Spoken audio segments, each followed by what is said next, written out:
There is a cloud that stands between you and God. It is not made of distance, not made of time. It is made of your own thoughts.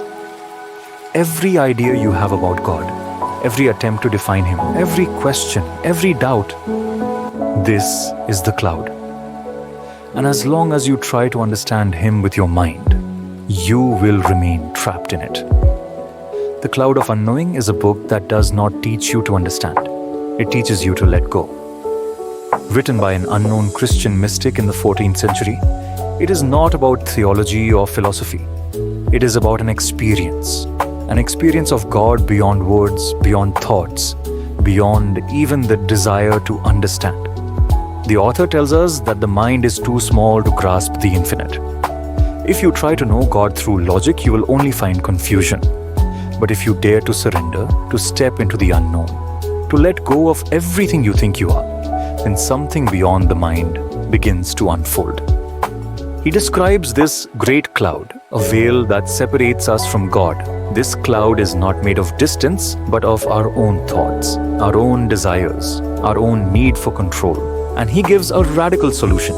Stop thinking, stop trying to define, stop trying to see. Instead, love. Love without reason, without expectation, without holding back. Because love is the only thing that can pierce through the cloud.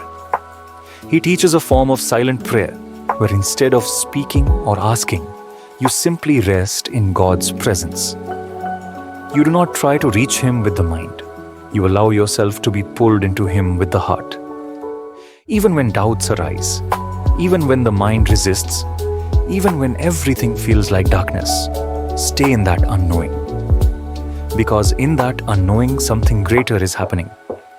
It is a book that demands surrender. It is not for those looking for easy answers, but for those willing to lose themselves in the mystery. It tells us that God cannot be contained in words, cannot be found in arguments, cannot be proven or disproven. He can only be known through love, and love begins when knowledge ends. The Cloud of Unknowing is not a path of certainty.